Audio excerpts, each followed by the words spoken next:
Hello friend, welcome to my YouTube channel Technical Question Hub. मैं हूं आलोक रंजन और मैं लेकर आया हूं आज बहुत ही अच्छा topic, chlorination of water. Chlorination of water क्या है, क्लोरीनेशन ऑफ वाटर करते कैसे हैं, उसका जो है कितने टाइप से करते हैं, और उसके बारे में जितनी भी क्लोरीनेशन के बारे में जो इंडस्ट्री में यूज होती है वो सारी चीज़ें हम इसमें सीखेंगे। सबसे पहले देखते हैं chlorination of water. Chlorination of water क्या है? तो दोस्तों, chlorination of water is a process of addition chlorine और chlorine compound such as sodium hypochloride in water.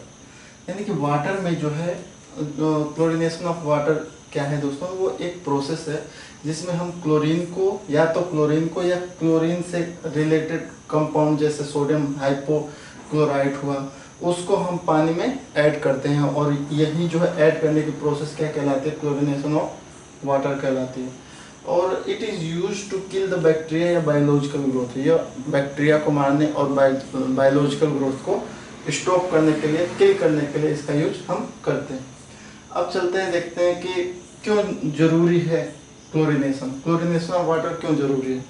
दोस्तों, आप जानते हो कि अगर पीने के पानी में क्लोरीन मिलाई जाए तो ये संभव बात है कि उससे क्या है कि बैक्टीरिया वगैरह मर जाएंगे, माइक्रो ऑर्गेनिज्म जो है हार्मफुल है वो मर जाएंगे, ठीक। लेकिन प्लांट में, केमिकल प्लांट में या केमिकल इंडस्ट्री में क्यों इसका यूज है वो देखिए। क्या होता है कि जो केमिकल प्लांट होते हैं, बड़ी बड़ी इंडस्ट्री होती हैं, वो जो है वाटर को स्टोर करके रखते हैं। वाटर को दोस्तों स्टोर करके रखते हैं। कुछ जैसे फायर फाइटिंग पर्पस के लिए वाटर को स्टोर करते हैं, और कहीं पे हमारा जो है कूलिंग वाटर जो है मेकअप के लिए वाटर को स्टोर करके रखते हैं। कहीं रॉ वाटर जो है डीएम प्लांट को जो भेजा जाता है उसको स्टोर करके रखते हैं, और कोई ड्रिंकिंग वाटर जो है बड़े बड़े टैंकों में उसको स्टोर करके रखते हैं, और कहीं यूटिलिटी वाटर को स्टोर करके रखा जाता है।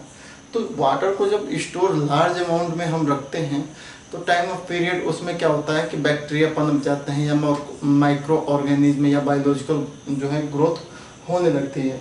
तो जब बैक्टीरिया या एल्गी या माइक्रो ऑर्गेनिज्म अगर पानी में ये पनपेंगे तो वो पूरा पानी को क्या कर देंगे?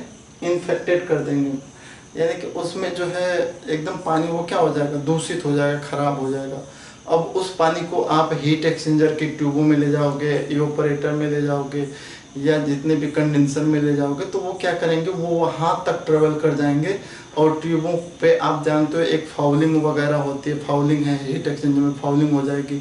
अदर इक्विपमेंट में जो है एक तरह से माइक्रो जो बायोलॉजिकल ग्रोथ है वो एकदम से काय वाई जो भी है ट्यूबों में फंस जाएगी। हीट ट्रांसफर जो है रेट जो है वो स्लो हो जाएगा। तो बहुत सारी इरोजन हो जाएगा, फाउलिंग हो जाएगा, बहुत सारे ऐसे हैं, स्केलिंग बढ़ जाएगी, या कुछ बहुत सारे ऐसे जो हैं एबनॉर्मल जो है वो पानी जो है मशीनों में एबनॉर्मल जो है क्रिएट कर देगा। जो मशीन आपको 10 साल चलेगी, अब वो उनकी वजह से, जैसे कोई ट्यूब है, ट्यूब जो है हीट एक्सचेंजर का ट्यूब 10 साल तक चल सकता था, लेकिन इनकी वजह से उनमें क्या है कि जो है उसकी लाइफ कम हो जाएगी। तो उस पानी को जो हम स्टोर करके रखते हैं उसमें ये सब ना पनपे, ये जो अपने जो बैक्टीरिया या बायोलॉजिकल ग्रोथ ना हो, उसके लिए हम क्या करते हैं? उसमें क्लोरीन ऐड करते हैं, और क्लोरीन ऐड करने की प्रोसेस ही क्या कहलाती है? क्लोरीनेशन कहलाती है। क्लोरीन जो है टैंक में दो तरह से ऐड होते हैं। एक तो आप डायरेक्ट फीड कर सकते हो। क्लोरीन का टैंक आया, वहाँ पे आपने PDP pump, positive displacement pump जो भी लगा दो, जिसे डोजिंग पंप कहते हैं। डोजिंग पंप लगा दो, टैंक में फिट कर दो डायरेक्ट, कोई दिक्कत नहीं है। लेकिन क्या होता है कि डोजिंग पंप अगर आप लगाओगे क्लोरीन में, क्लोरीन को फिट करने के लिए, तो क्या होता है कि पंप चलते चलते या तो उसकी लाइन फट जाएगी, या पंप लीक कर जाए, या बहुत सारे ऐसे पंप हैं, पंप को कंटिन्यू चलाओगे तो वहाँ पे जो है आपको जो है इलेक्ट्रिक चार्ज वगैरह ज़्यादा लगेगा। तो ये सब प्रोसेस है। और एक तो जो है ये सेफ नहीं है, पंप से ट्रांसफर करोगे कहीं लाइन फट जाए, कहीं जो है लीकेज वगैरह हो जाए, तो क्लोरीन इन्वायरमेंट में बाहर आ जाएगी। और आप जानते हो कि क्लोरीन अगर बाहर आ गई तो बहुत ही टॉक्सिक और कोरोजिव केमिकल दोनों है। तो एक तरह से वो क्या करेगी, अगर बाहर आ जाएगी, कोई इनहेल कर लिया तो उसकी डेथ हो सकती है। तो तो ये जो है पंप से फीड करना अच्छा नहीं है, क्योंकि पंप में बहुत ही फेलियर बहुत सारे हैं। कभी उसकी सील लीकेज, कभी लाइन लीकेज, कभी फ्लैंज लीकेज, ये सब होते हैं।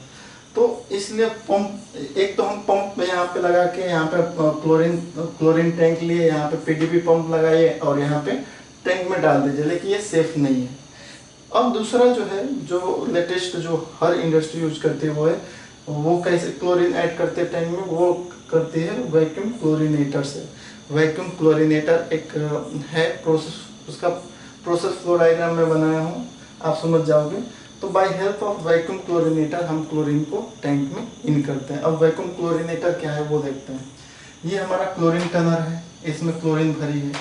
क्लोरीन जो है लिक्विड फेज में भरी होती है, और ये सपोज करो कि 900 केजी का सिलेंडर टनर है हमारा, और इसमें जो है क्लोरीन जो होगी उसका प्रेशर 85 psi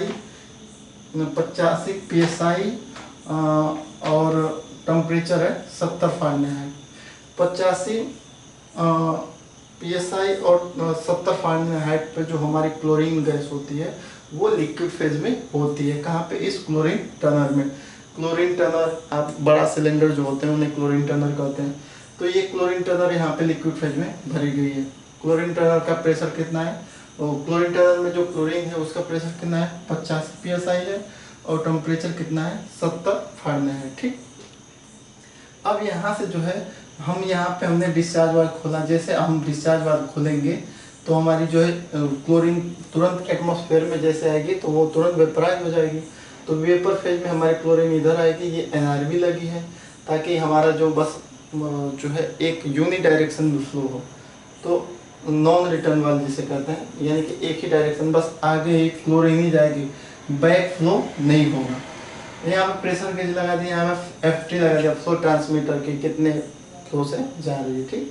उसके बाद ये जो है वाटर जेट इजेक्टर में जाते हैं दोस्तों। वाटर जेट इजेक्टर जो है मैंने आपको बता रखा है। एक तो स्टीम इजेक्टर है, स्टीम इजेक्टर के सारे क्वेश्चन वगैरह मैंने आपको समझा रखा है।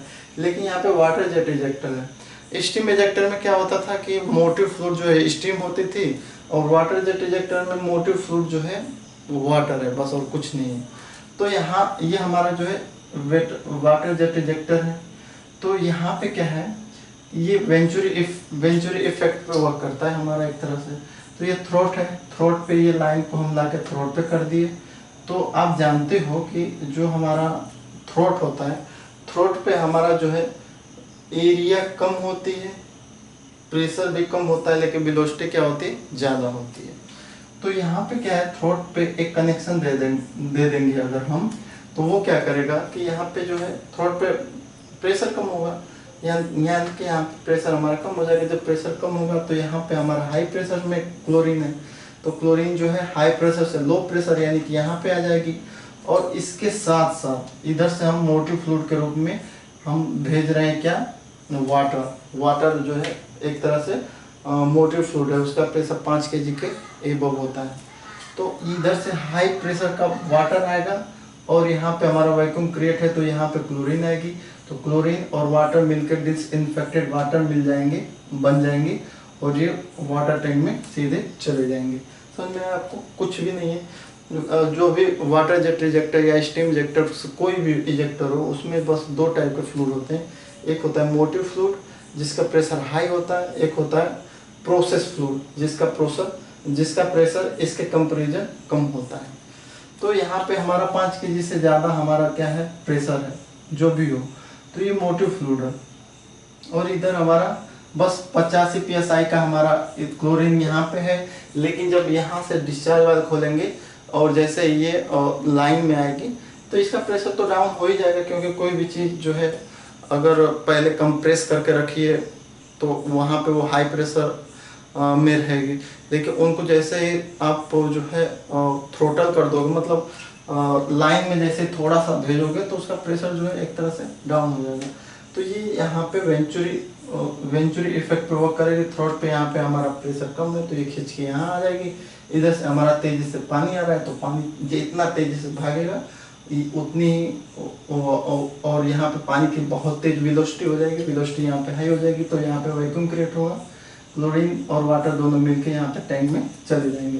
तो अब इनके एडवांटेज देखिए, ये पूरी जो है जो फीड क्लोरीन को ऐड करने की जो पूरी प्रोसेस है वो क्या है दोस्तों, अंडर वैक्यूम हो रही है, वैक्यूम के अंदर हो रही है। अब सपोज करो अगर क्लोरीन बाहर तब निकलेगी जब वो जो है पॉजिटिव प्रेशर बनाएगी। देखिए यहाँ पे वैक्यूम है, वैक्यूम में ही ये यहाँ आ रहे हैं, तो वैक्यूम में लीकेज नहीं होगा।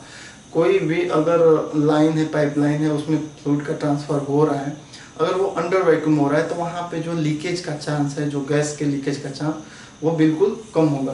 तो ये पूरी लाइन जो है वैक्यूम में ही है। वैक्यूम हम क्रिएट कहाँ से कर रहे हैं, वाटर जेट इजेक्टर के हेल्प से वैक्यूम क्रिएट करा रहे हैं। तो ये पूरी लाइन वैक्यूम के अंतर्गत है, तो वैक्यूम में लीकेज का चांस कम होता है, और जब लीकेज का चांस कम होगा तो ये बहुत अच्छी प्रोसेस मानी जाएगी। मतलब क्लोरीन को फिट करने का ये सबसे अच्छा तरीका क्या है, वैक्यूम क्लोरीनेटर। कैसे काम कर रहा है आपने बता दिया, आप जान ही गए। यहाँ से डिस्चार्ज खोल दिया, एनआरवी खोल दिया, यहाँ फ्लो ट्रांसमीटर लगाया, यहाँ प्रेशर लगाया, यहाँ पे थ्रॉट पेज का कनेक्शन कर दिया ताकि यहाँ का प्रेशर लो हो, और मोटिव फ्लूइड हमने हाई प्रेशर का पानी भेज दिया। तो जितना हाई प्रेशर जैसे तेज भागेगा अपने साथ साथ क्लोरीन को लेके मिक्स होते हुए टैंक में आ जाएगा। और ये जो टैंक है जहाँ पे पूरा ढेर सारा पानी स्टोर है, यहाँ पे क्लोरीन चली जाएगी, और बैक्टीरिया हुआ या बायोलॉजिकल ग्रोथ हुए या माइक्रो ऑर्गेनिज्म हुए जो भी होंगे उनको ये किल कर देगी। और पानी जो है जो 10 दिन 15 दिन में ख़राब होने का उसका चांस रहेगा, अब वो महीनों तक चलेगा, उसमें कोई भी खराबी नहीं आएगी। वो पानी जो है एकदम मस्त रहेगा, कोई भी इम्प्योरिटी उसमें नहीं रहेगी, बायोलॉजिकल इम्प्योरिटी उसमें नहीं रहेगी, बायोलॉजिकल ग्रोथ उसमें नहीं होगा। अगर आपको अच्छा लगा तो प्लीज़ कमेंट बॉक्स में लिखिए। Thanks for watching. जय हिंद दोस्तों।